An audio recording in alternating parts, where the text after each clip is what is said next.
Foto meja loh, Mbak. Mbak, HP-nya yang Alhamdulillah. Kiai Gaul yang kita nanti-nanti sudah hadir di depan kita.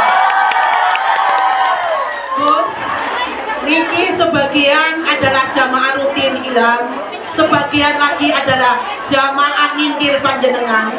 Ya. Inilah kami Gus, buruh migran Indonesia. Inilah kami Gus, pahlawan devisa negara.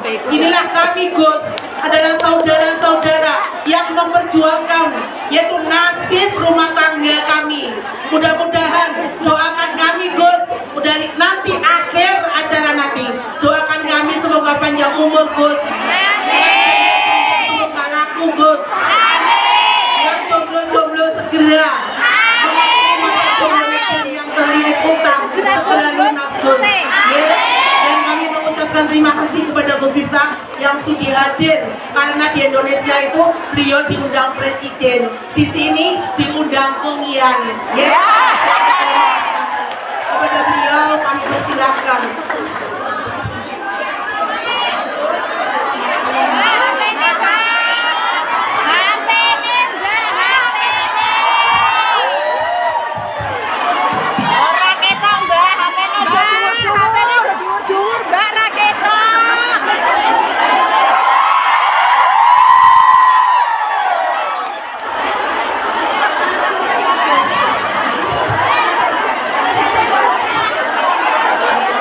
Assalamualaikum warahmatullahi wabarakatuh.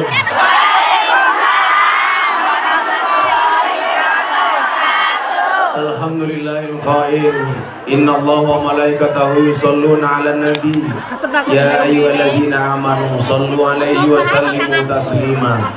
Shollu 'ala nabi Muhammad. Shollu 'ala nabi Muhammad.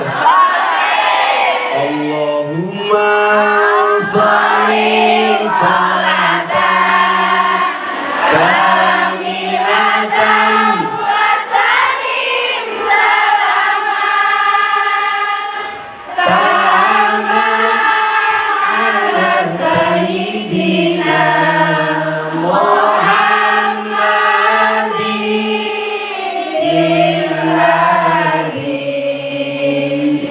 tanhalu bihil uqadu wa tanfariju bihil qurabu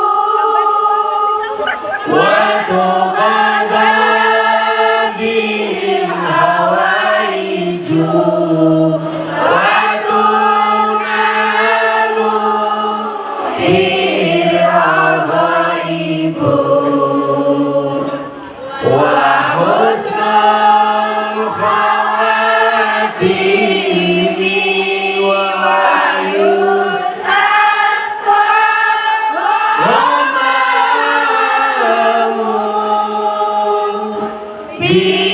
biwajhil karim wa ala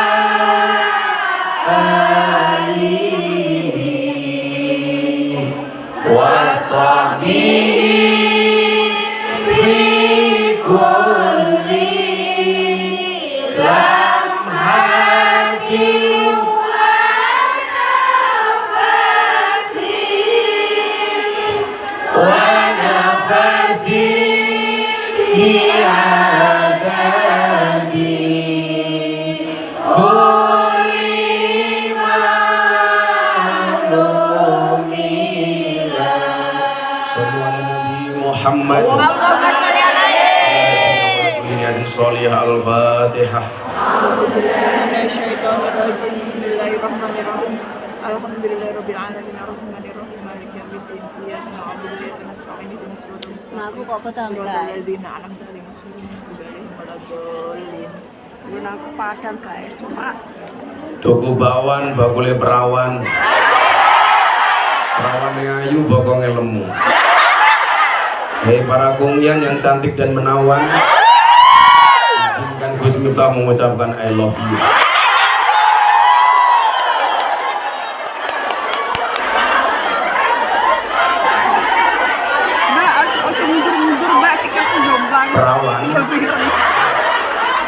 kapan, akhirnya datang juga. Amin. Bersyukur pagi hari ini kita semuanya dihadirkan oleh Allah di satu kesempatan yang baik. Nerangnya nang ngopo iki. Mudah-mudahan kita semuanya bisa berkumpul di tempat yang baik, di acara yang baik, bersama orang-orang yang baik. Selesai acara menghasilkan sesuatu yang baik. Orang baik itu ciri-cirinya sederhana. Mau berkumpul dengan orang yang baik. Maka selamanya air dan minyak itu tidak bisa bersatu. Sebagaimana cinta aku sama kamu.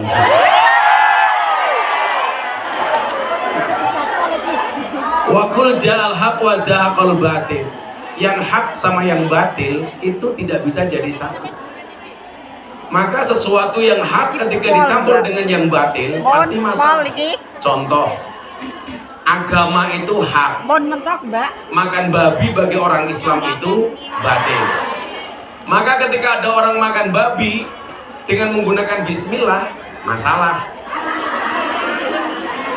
Kenapa? Karena agama itu hak, barang haram itu batil.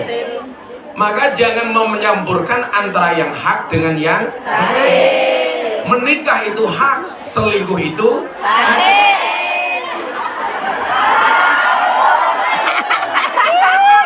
Makanya menikahlah jangan selingkuh. Menikah. Pertanyaannya yang di depan lawis kadung ripun Gus.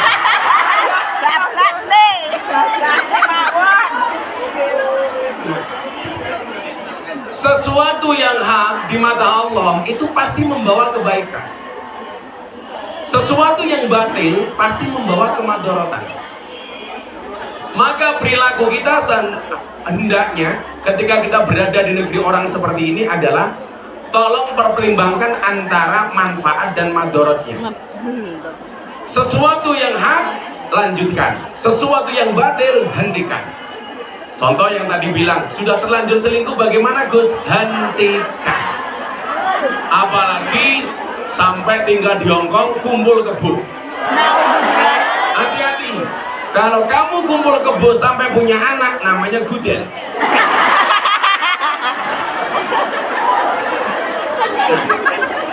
Di mana fungsi agama itu?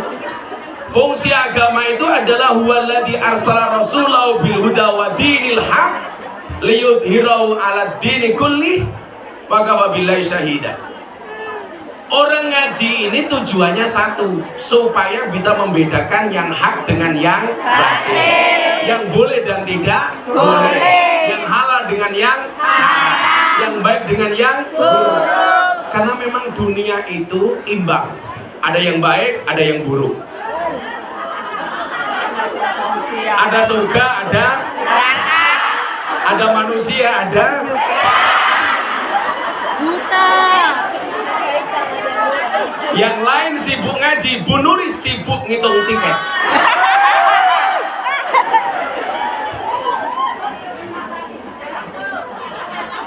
Nah, maka ibu-ibu yang saya muliakan, disitulah fungsi agama.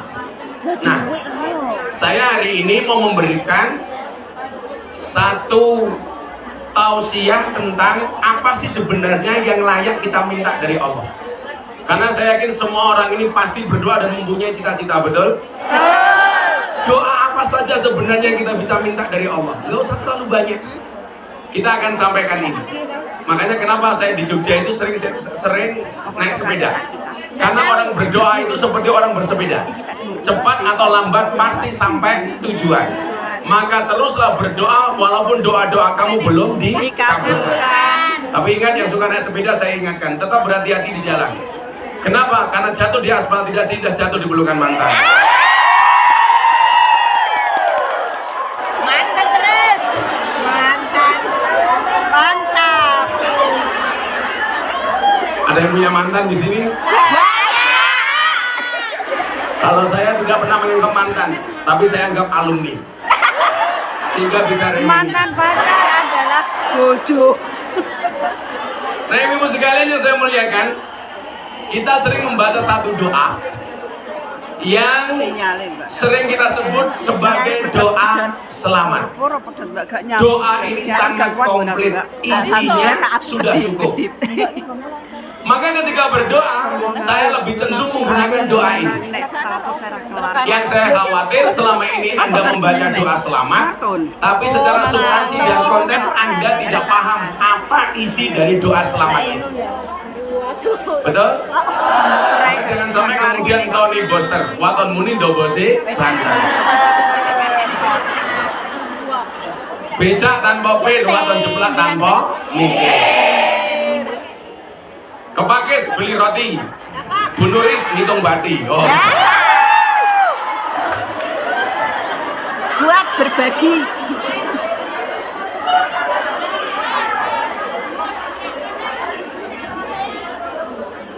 Santai Bu Nuris. Kalau sudah jatuhnya pasti datang. Lah sini ra. Apa ta? Sikile sampean apa gak gringingan? Lah aku mancal rono mancal rene ya, Bu. Kok sampe mancal aku tak mancal. Lah kok iso iki isomu kentut iki kok ngene iki. Ojo blaya-blaya. Lah ngomong wis takon iki lho. Assalamualaikum Gus, minta hadiah Fatihah. Haja Siti Rukayah. Kagem temen juangan yang sedang sakit berat di rumah sakit. Oh, Elizabeth Dongkok. Kagem Ibu Rukayah Al-Fatihah.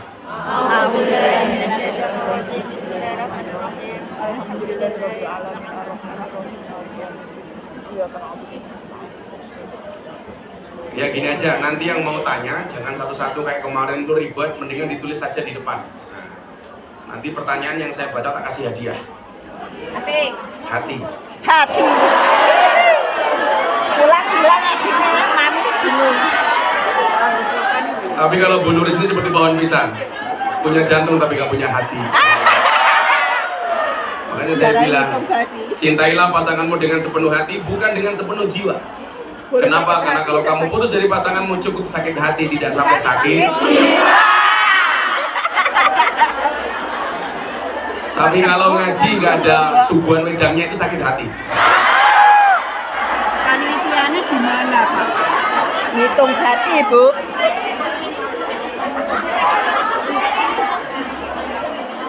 Hongkong panas.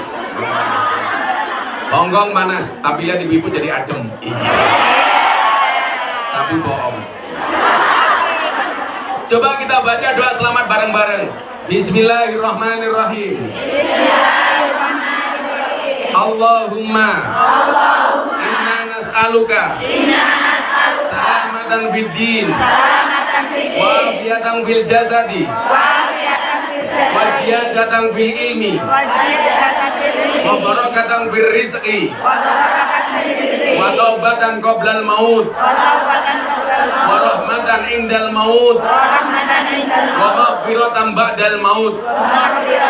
Allahumma hawin alaina fi sakaratil maut wa najata minan nar wal afwa indal hisab. Ini jangan sampai kalau baca doa ini domirnya double. Contoh kalau ibu-ibu di desa itu ada Mbah Mutin, Mbah Kau mendoakan orang mati biasanya apa? Allahumma inna nas'aluka salamatan fid dinina. Itu salah. Kalau fit nggak usah pakai na. Kalau fi boleh pakai na. Fi dinina. Tapi kalau fit din. Kalau fi dinina. Nah, coba apa isinya ini? Ada 10 yang kita minta dari satu doa yang namanya doa selamat. Substansinya ada 10 hal. Lah 10 hal ini kamu baca di Hongkong selamat dunia akhirat. Amin. Saya doakan mudah-mudahan yang datang siang hari ini, pagi hari ini, 1 dipanjangkan umurnya. Amin. 2 dimudahkan rizkinya. Amin. Sehat badannya. Amin. Bahagia hatinya. Amin. Pulang lunas hutangnya. Amin. Caranya bagaimana? Dibayar. Maka hari ini yang minta doa saya doakan. Yang minta maaf saya maafkan. Yang minta THR saya minta maaf.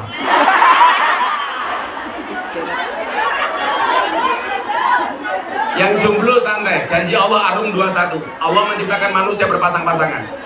Itu artinya kalau kamu tidak punya pasangan jelas kamu bukan manusia.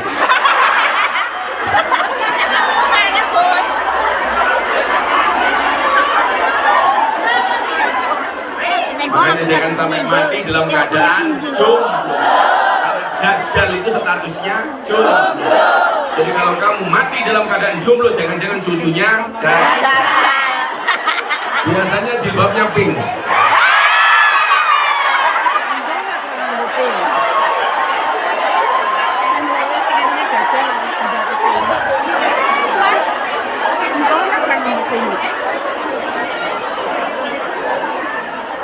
Sepuluh hal yang kita dapatkan dari doa selamat. Yang pertama, Allahumma inna nas'aluka salamatan fid din. Kita minta selamatkan agama kita. Ibu-ibu yang saya muliakan, gak ada jaminan orang itu lahir dalam keadaan Islam, dimatikan oleh Allah dalam keadaan Islam. Contoh, dulu ada artis yang sangat beken, namanya Asmiranda. Bagaimana kemudian Allah memberikan hidayah kepada yang dikehendaki dan mencabut hidayah dari yang dikehendaki. Asmiranda tahu-tahu masuk Kristen. Tapi sebaliknya, kalau Allah sudah punya mau, tahu-tahu orang mendapatkan hidayah Islam. Contoh, Deddy Corbuzier. Contoh, DJ Katy Butterfly yang saya Islamkan. Dia kenal saya tahun 2017. Ketika nge-DJ, mohon maaf, cuma pakai sempak dan kotak tok. Saya ketemu di Bali. Malam hari pas dia nge-DJ, saya selesai ngaji. Ketemu saya di ruang tunggu. Pakainya sudah seksi. Begitu masuk, saya kaget. Untung saya menggunakan kacamata gelap. Sehingga keterkejutan saya tidak nampak. Hati saya teriak, wow.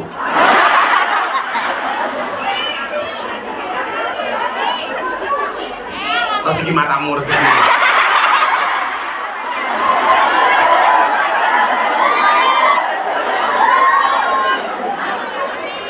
Pertemuan itu si DJ Katy bilang sama saya itu kalau pulang nge-DJ, Gus, setiap kali pulang ke kos-kosan, ke kamar saya dengar suara merdu dari masjid. Itu suara apa? Saya jawab, itu suara adzan. Ternyata apa? Seorang non-Islam DJ Katy waktu itu sangat nyaman ketika mendengar suara adzan. Bagaimana kemudian kalimat thayyibah itu ternyata mendatangkan kenyamanan. Maka ala bidzikrillah tatmainnul qulub. Kalimat-kalimat thayyib, kalimat-kalimat thayyibah, kalimat-kalimat tauhid itu mendatangkan kenyamanan. Artinya apa? Kalau Anda susah, gak usah jauh-jauh dari kalimat thayyibah. Kalau kamu kan beda, kalau susah langsung nyanyi Kartonyo nomor janji. Dia aku wes wakas wes betah nuruti kekarepanmu sak wayah-wayah.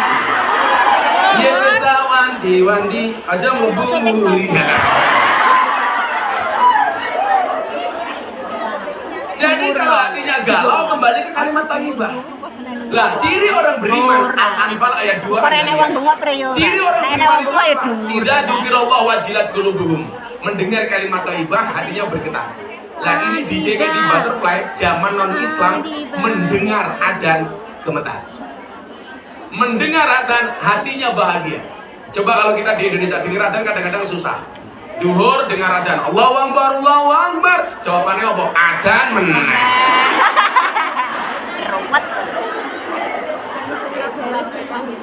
Maka apa? Tidak ada yang bisa menjamin orang lahir dalam keadaan Islam, mati dalam keadaan Islam.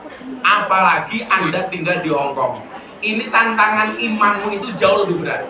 Maka saya yakin orang berislam dan beragama di Hong Kong itu pahalanya jauh lebih besar dibandingkan di Indonesia.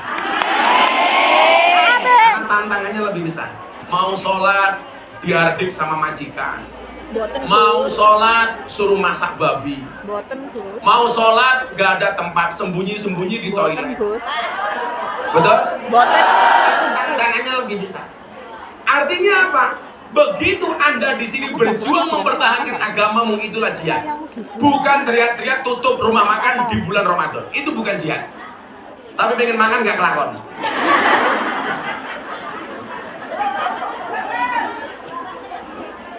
Jadi kita minta sama Allah, selamatan fiddin, ya Allah selamatkanlah agamaku. Maka satu pesan khatib yang pasti disampaikan ketika khutbah Jumat apa? Wala tamutunna illa wa antum muslimun. Janganlah kamu mati kecuali dalam keadaan Islam. Kamu boleh kehilangan uang untuk agama, tapi jangan pernah kehilangan agama untuk uang. Hati-hati. Kamu boleh kehilangan pasangan untuk Allah, jangan pernah kehilangan Allah gara-gara pasangan. Mas, aku seneng karo awakmu, Mas. Aku pindah agama yo gelem, Mas, matamu. Biasa-biasa saja itu. Orang baik itu yakin akan diketemukan dengan orang yang baik. Amin. Makanya kalau kamu ingin mendapatkan suami yang baik, jadilah calon istri yang baik. Gus, boleh bekerja? Boleh. Kenapa perempuan harus bekerja? Begitu saya dulu menikah dengan istri saya bilang, cukuplah kamu menjadi tulang rusukku, biarkan aku menjadi tulang punggungmu. Karena saya punya prinsip, laki-laki itu tulang punggung, bukan tulang tuluk.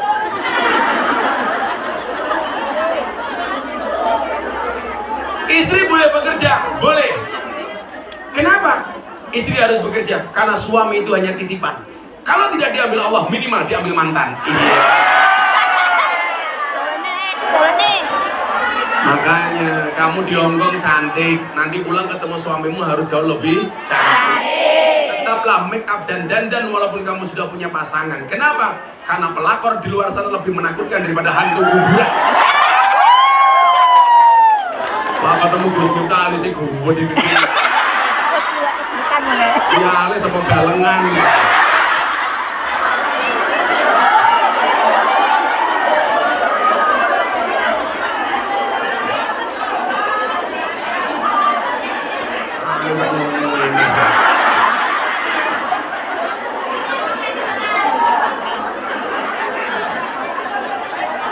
Jam 4 sudah bangun, jam 3 sudah bangun, jam 6 sudah sampai sini. Ada ya nih, demi kamu.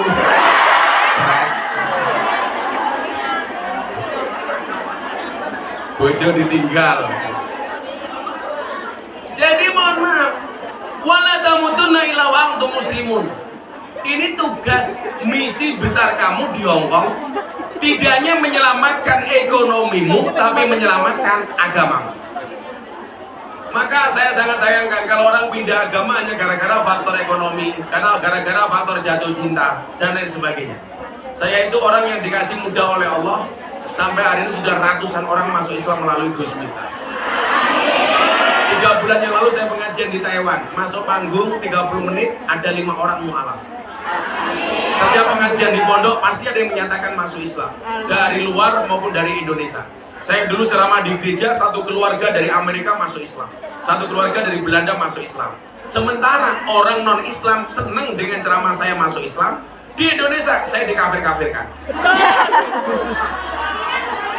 Miftah kafir, saya jawab benar masalah, sahadat meneng.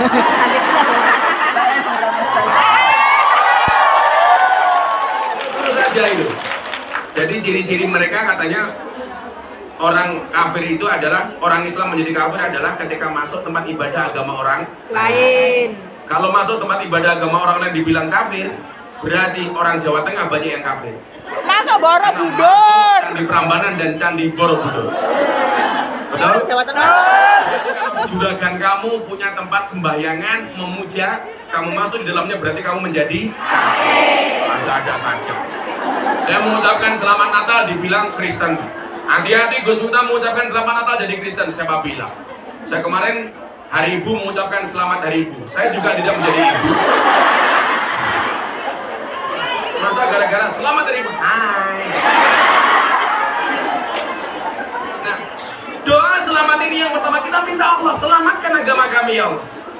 Bahkan dulu di zaman Nabi Musa alaihissalam ada ulama besar yang mohon maaf, setiap kali dia minta sama Allah, doanya pasti dikabulkan oleh Allah.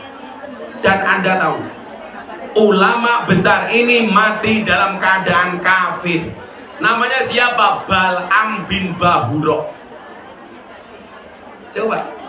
Kalau kemudian Allah mau mencabut hidayahnya, mohon maaf, seorang ulama besar sekalipun bisa mati dalam keadaan kafir. Mau dibilang tidak.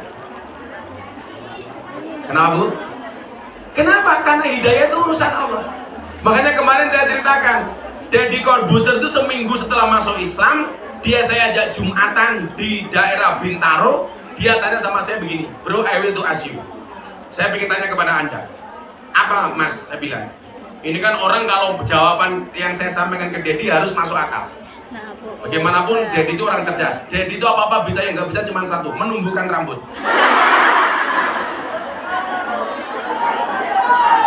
Makanya kemarin dia marah-marah, saya tawari jadi bintang iklan Sambo. Mata lu peyang nggak? Apa, Bu? Jadi aja, kamu nggak berdaya ya. Gue malah gunduli mau dilatih loh. Nah, pertanyaannya apa? Ini saya sampaikan supaya ibu-ibu di Hongkong ini bener-bener bisa menjaga agamanya. Saat itu Deddy tanya begini pulang dari Jumatan, bro, bagaimana cara saya menjaga Islam? Bagaimana cara saya menjaga iman? Saya tanya sama Deddy, kenapa kamu tanya seperti itu, bro? Tadi kan kita Jumatan tuh, khatibnya bilang, janganlah kamu mati kecuali dalam keadaan Islam, kecuali dalam keadaan iman. Saya bilang waktu itu, bro, benar aku yang membimbingmu masuk Islam. Benar kamu belajar Islam dari aku. Aku menjadi wasilah hidayahmu. Tapi ingat, saya tidak bisa menjaga iman dan Islam. Jangankan imanmu, saya juga tidak bisa menjamin imanku sendiri. Kenapa? Yang bisa menjamin keimanan kita hanya Allah. Maka itulah kenapa kita masih membaca kalimat seterusnya sampai mati. Ihdinas siratal mustaqim. Tunjukkan kami ke jalan yang lurus. Kenapa? Karena yang bisa menjamin keberlangsungan hidayah itu hanya Allah. Apalagi kamu tinggal di komunitas non-muslim mayoritas. Tantangannya besar. Akhlaknya harus dijaga, rahmatnya harus dijaga. Maka apa? Minta sama Allah. Kenapa? Karena selain memberikan hidayah iman, Allah juga memberikan musuh yang nyata bagi kita. Namanya siapa? Setan. Innahu lakum aduwwum mubin. Setan itu musuh kamu yang paling nyata. Dan yang perlu Anda ingat, setan itu tidak mencuri rumahmu, setan itu tidak mencuri mobilmu, tidak mencuri sertifikatmu, tidak mencuri depositomu, tapi setan itu mengintai imanmu dan berusaha mencurinya darimu. Kenapa? Karena setan tahu harta yang paling berharga bagi seorang muslim adalah iman. Maka saya bilang, sak gablek-gablekmu, sak nakal-nakalmu, seberapapun banyak maksiatmu, jangan pernah tinggalkan Tuhanmu. Jangan pernah tinggalkan sholatmu. Aku ora urusan karo maksiatmu. Ku arepe nakal kuwi urusanmu. Urusan saya cuma satu. Jangan pernah hatimu kehilangan Tuhan. Pertahankan Tuhanmu dalam hatimu. Kenapa? Karena besok yang kita banggakan di hadapan Tuhan cuma satu, iman yang ada di dalam hati kita. Makanya nyuwun sewu, go saya nakal, sama, saya juga punya potensi nakal. Saya ahli maksiat, saya presiden para pendosa. Tapi mohon maaf, pada akhirnya yang selamat adalah ilaman atau Allah biqalbin salim, yaitu orang yang datang kepada Allah dengan hati yang selamat. Milo hatimu dijogo lho. Benar? Sampun dipageri. Untukmu.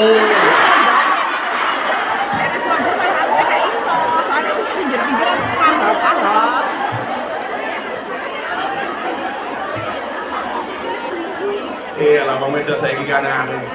Untuk dawa dipageri. Pantesan kawat jemuran di pondok saya hilang terus. Bunda tanya sama saya, "Bah, boleh nggak saya pasang kawat gigi?" "Nggak boleh." "Kenapa, Bah?" "Bahaya. Kalau sampai kamu pakai kawat gigi nak cipok nyantol sampai."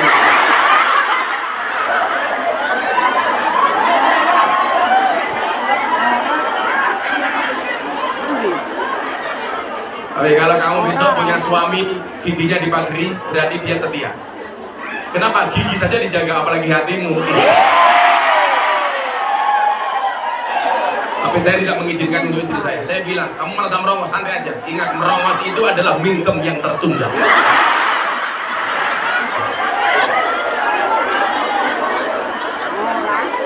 Kan ada peribahasanya. Apa peribahasanya? Merongosong berbunyi nyaring.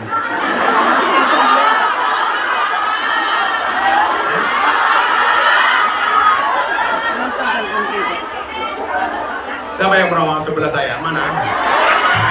Oh, yang di belakang ini. Santai aja yuk. Orang merongos itu belum kuliah sudah dapat gelar MSc.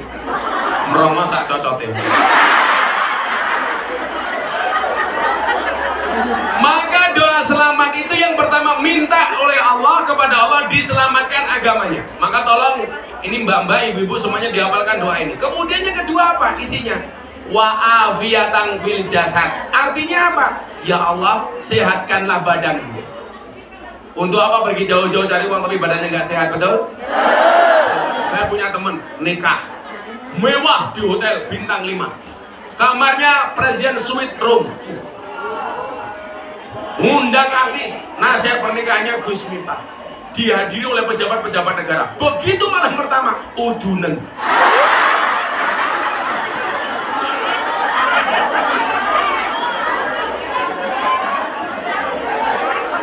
Kudune malam pertama melotot yang lain, malah mau melotot udun. Rasido ngopo? Rasido kekuk-kekuk.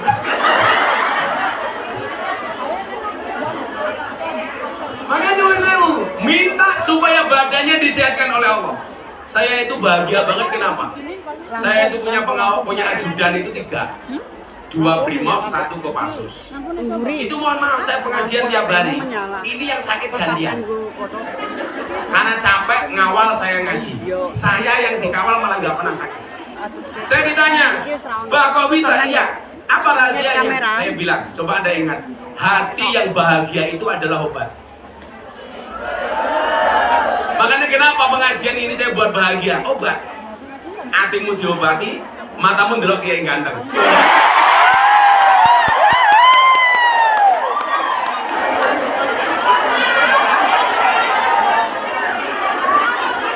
Supaya sehat lahir batinnya gitu loh. Kayak Bunda Nuri juga kan sehat, nggak lunas utangnya. Mosok tiket tahun 2024 April dipakai sekarang.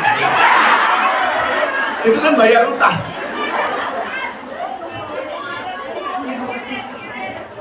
Maka wa'afiyatan fil jasad. Untuk apa artinya uang banyak kalau badannya nggak sehat, betul? Saya dulu zaman kuliah, Bu, zaman saya miskin banget ketika menikah awal itu. Saya punya teman, 1 bulan waktu itu penghasilannya 500 juta. Saya bilang ini pasti hidupnya indah. Coba kalau Anda bayangkan, kalau 1 bulan penghasilannya 500 juta, orang mau apapun keturutan. Pengen nambah omah, kelakon. Pengen tuku mobil, kelakon. Nambah bojo, Kelakon. jadi ini Mbak Neng, aku jadi yang ketiga mau.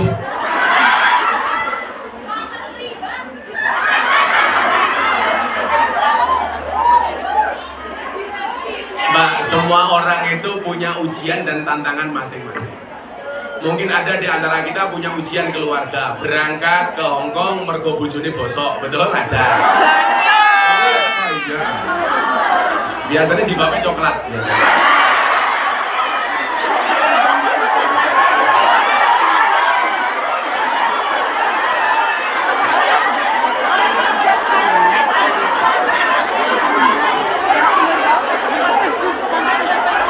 Oh, itu yang melu guyu.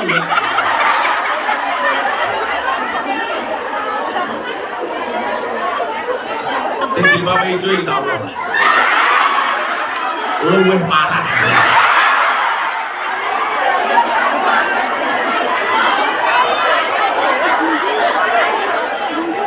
Bukan.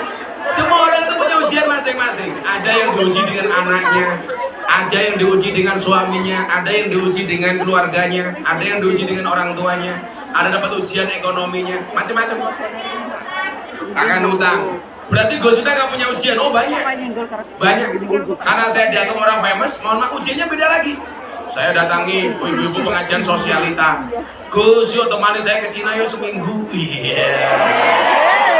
Saya jadi emangnya aku cowok apaan? Jangan mahal dikit. Sosok aneh mah matamu gue ya.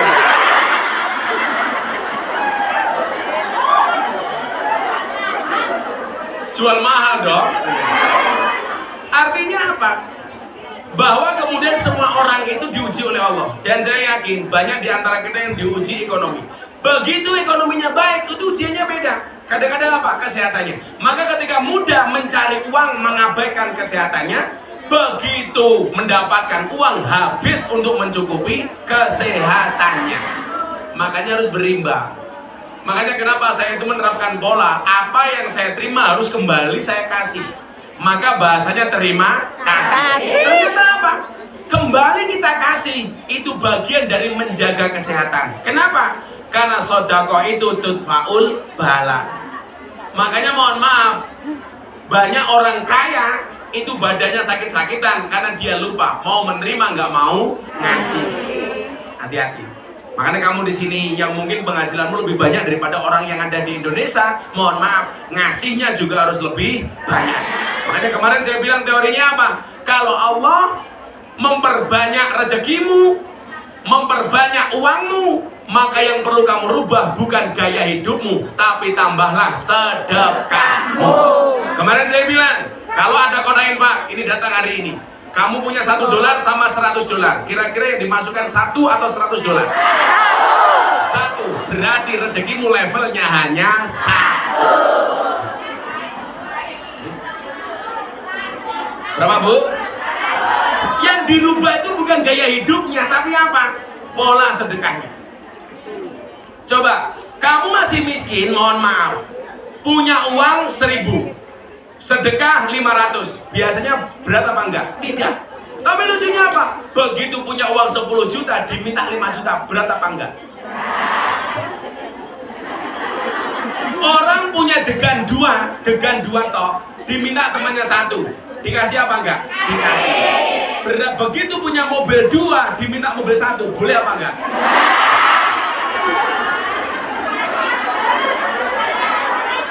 Padahal kan sama konteksnya, bener gak?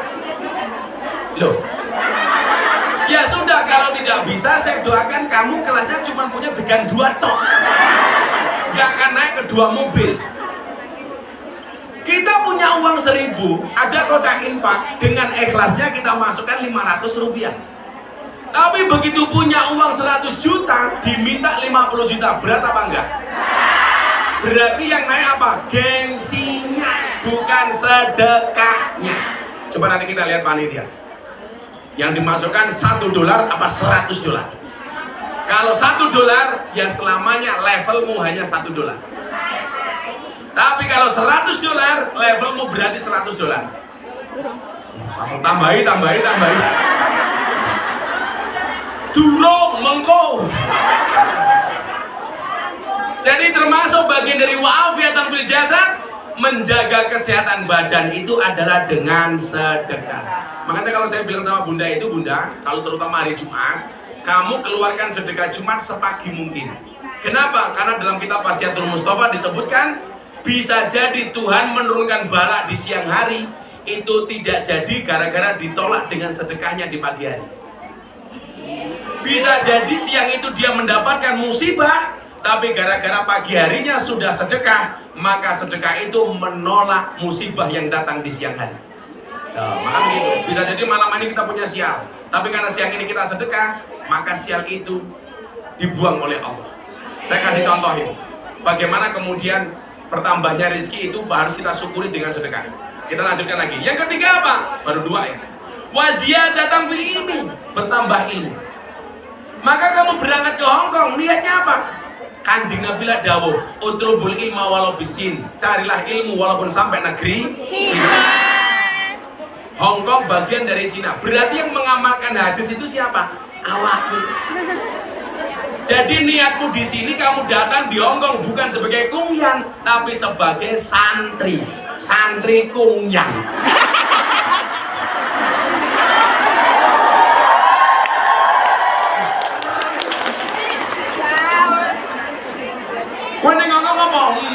pondok. Sebagai apa? Santri. Santri itu kan pemahamannya apa? San itu insan, tri yang memiliki 3 hal. Islam, iman, ihsan. Ketika kamu dianggap mempertahankan Islam, iman, ihsan, berarti kamu santri. Pondok Kungyan.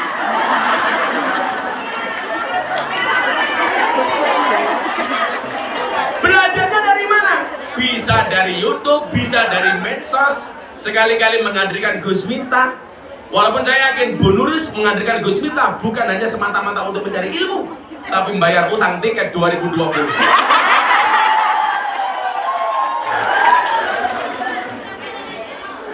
Makanya pinter sing diojo-ojoi anakku, ayo neng Meka ikut. Itu suap.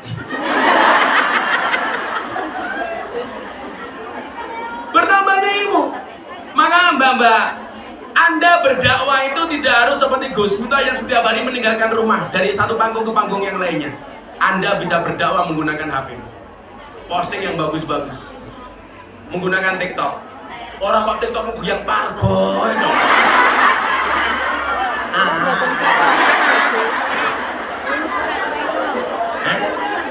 Lagi tren. Coba gini, beneris. Ini yang hadir, tak kasih lomba bikin konten di TikTok. Nah, nanti 5 terbaik tak kasih hadiah melalui Bu Nuris. Sing duwe medsos, mau TikTok, mau Instagram, mau apa terserah, mau Facebook terserah. Tidak harus sekarang, goblok. Kan perlu ngedit. Yang perlu diedit itu konten TikTokmu, bukan raimu. Saya itu tersinggung kalau ada orang posting foto, dia dicakap-cakap. Dia dicakap-cakap baru diposting. Saya tersinggung kepada orang yang suka edit foto cakap-cakap. Kasihan Gus Miftah yang sudah cakep dikira editan.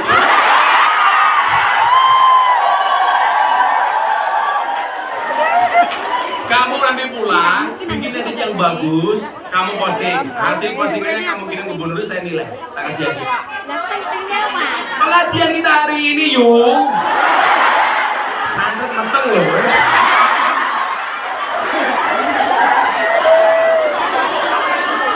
Aja nesu-nesu, anak Boy Samsudin nih gitu.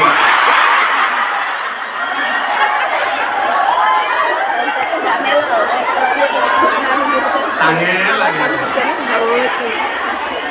Kita berdakwah, kamu punya HP, bisa dengan HP-mu kok. Walaupun HP-nya cross, Xiaomi. Dia mah nggak main dia sampai kayak gitu. Artinya apa? Dakwah bil medsos. Dengan konten-konten itu, sehingga apa? Bertambah ilmumu. Syiarkan agama Islam dengan sesuatu yang menyenangkan melalui medsosmu. Itu baru keren. Pasti. Oh, ini Maria melu meneh. Nulis Maria melu meneh gitu. Nah, wes rabi pengen dulu meh papat sih. Rezeki matamu, rezeki. Ya Allah, Maria. Bojo papat mikir beda kabeh iki. Mikir beda kabeh kowe piye ya? Ya beda masa ya padha. Oh, ya wes. Wa ziyadatan fil ilmi, bertambahnya ilmu. Kita berharap siang hari ini insyaallah bertambah ilmunya. Amin. Kemudian apa? Wa barakatan fir rizqi. Kita minta berkah rezekinya. Amin. Salah satu ciri berkah itu apa? Berkah itu maknanya adalah ziyadatul khair. Bertambahnya nilai kebaikan. Jadi kalau kamu gajimu di sini tinggi, itu bisa dikatakan berkah manakala dengan gajimu ada kebaikan di dalamnya. Kemudian yang kedua apa? Ziyadatus sa'adah. Tambah rizki, tambah kebahagiaannya. Kalau tambah rizki, kamu tambah galonya, berarti rezekimu nggak berkah. Kalau kamu tambah rezeki, tambah maksiatnya, hati-hati. Bisa jadi rezekimu tidak berkah. Cirinya apa? Kalau untuk kepentingan maksiat tidak eman-eman, tapi kalau untuk kepentingan agama, eman. Hati-hati. Punya uang sebagai janda, malah ngopeni lanangan. Ya.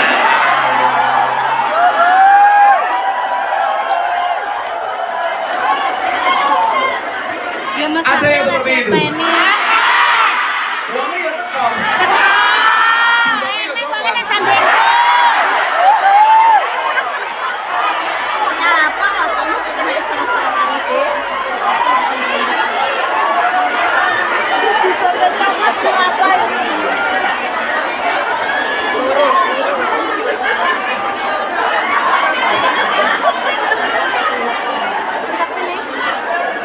Bahaya banget, sumpah aku ora, sumpah.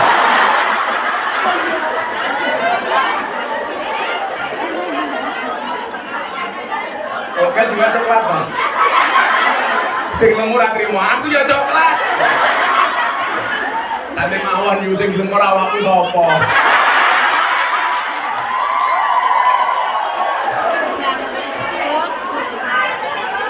Expired mantamu kok expired. Bojo. Jadi rizki itu berkah, ziyadatul khair, bertambah nilai kebaikannya. Ziyadatul sa'adah, bertambah nilai kebahagiaannya. Kemudian ziyadatul mahabbah, bertambah nilai cintanya. Semakin kamu punya uang, hatinya semakin punya rasa cinta dan kasih sayang. Itu ciri-ciri hartamu berkah.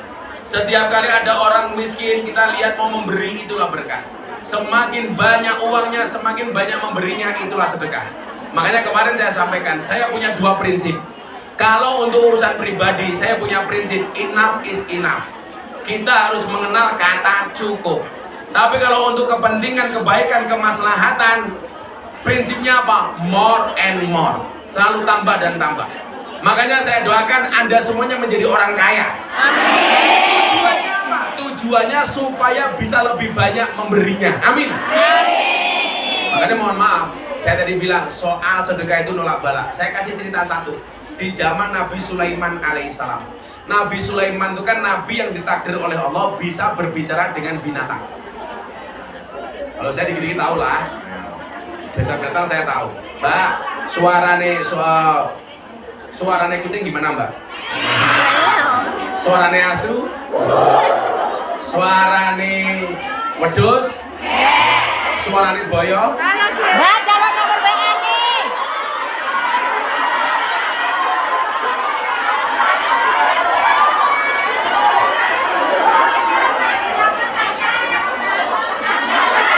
Mbak, jalan nomor WA. Pengalaman kamu. Masa suarane apa Mas? Kamu lagi apa? Iya. Yo.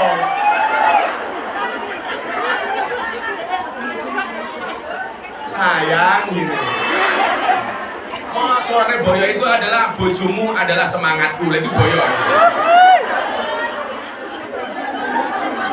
Makanya saya itu senengnya apa? Dulu bokong-bokong truk itu rata-rata bahasanya gambarnya cewek cantik, seksi, kemudian quote-nya bojomu adalah semangatku, ayu adine. Wah, kutunggu jandamu. Sekarang di Indonesia, mohon maaf, gambar-gambar seksi itu di bokong truk kalah sama gambarnya Gus Muhyiddin. Menarik lagi. Nah, zaman Nabi Sulaiman itu ada orang miskin kuadrat, miskin banget. Miskin kuadrat. Kuadrat itu. Kere banget. Akhirnya apa? Dia punya rumah yang di halaman rumah kecil itu ada pohon tinggi. Di atas pohon itu ada burung yang bertelur. Saking miskinnya, untuk ngasih makan anak istrinya, dia ambil telur dari burung itu. Ternyata yang terjadi apa? Burungnya ini protes kepada Nabi Sulaiman alaihissalam. Sol. Ya, masa Samsul? Tak kira Samsul, Pak. Dijawab kalau Nabi Sulaiman, apa no? Mano. Saya protes. Telur saya diambil oleh orang yang ada di bawah pohon saya. Saya nggak terima. Akhirnya orang miskin ini dipanggil oleh Sulaiman. Mas, kenapa kamu ambil? Sulaiman, saya miskin.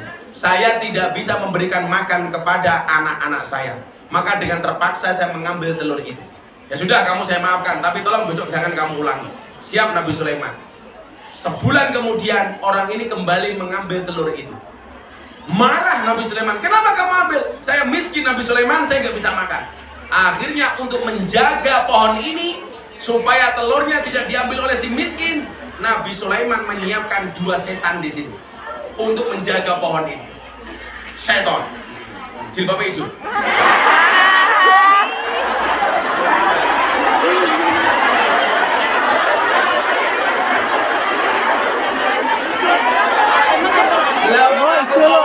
Malah jawab. Ciri-ciri setan ini biasanya awalnya lemu lu gue kursi.